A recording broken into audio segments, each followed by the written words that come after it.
Assalamualaikum warahmatullahi wabarakatuh. Halo semuanya, perkenalkan nama saya Rinjani dengan NIM 90500130008. Pada video kali ini saya akan membahas sedikit mengenai keseimbangan antara pasar barang dan pasar uang dalam ekonomi makro Islam, di mana pasar barang merupakan lokasi di mana suatu negara memproduksi barang dan jasa.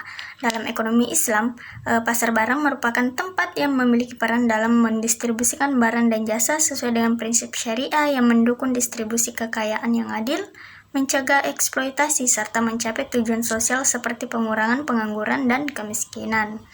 Adapun pasar uang merupakan lokasi di mana penawaran dan permintaan untuk dana atau surat berharga jangka pendek yang kurang dari 1 tahun bertemu, biasanya melalui bank. Nah, pasar ini menunjukkan transaksi dana jangka pendek dan memiliki peran yang signifikan dalam pertukaran mata uang asing untuk perdagangan internasional.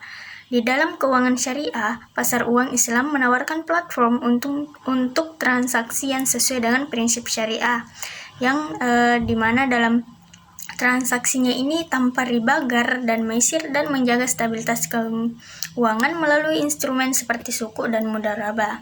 Adapun analisis keseimbangan pasar barang, yaitu di mana keseimbangan pasar barang selalu identik dan digambarkan oleh kurva IS atau investment dan saving atau tabungan, di mana kurva IS ini menunjukkan kombinasi antar suku bunga dan output nasional, di mana pasar barang dan jasa sudah seimbang. Nah, kurva ini mencerminkan keseimbangan antara total investasi dan tabungan dalam ekonomi.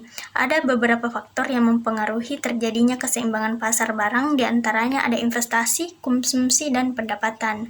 Adapun analisis keseimbangan pasar barang dalam ekonomi Islam, yaitu keseimbangan pasar barang dalam ekonomi Islam diatur oleh prinsip syariah yang mempengaruhi permintaan, penawaran, dan harga, di mana kurva IS dalam ekonomi Islam memiliki dasar yang sama dengan ekonomi konvensional.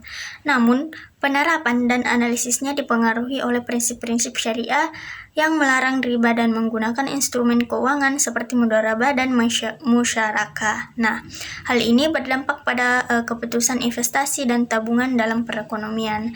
Selanjutnya adalah analisis keseimbangan pasar uang, di mana keseimbangan pasar uang dipengaruhi oleh permintaan uang untuk tujuan transaksi, berjaga-jaga, dan spekulasi.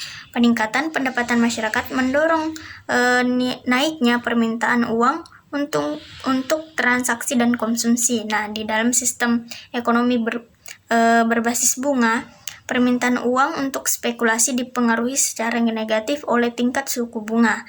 Teori Keynes memperluas pandangan klasik dengan menyatakan bahwa individu memegang uang tidak hanya untuk transaksi, tetapi juga untuk berjaga-jaga dan spekulasi. Menurut teori ekonomi Islam, uang secara eksklusif digunakan untuk mempertemukan produk dan jasa.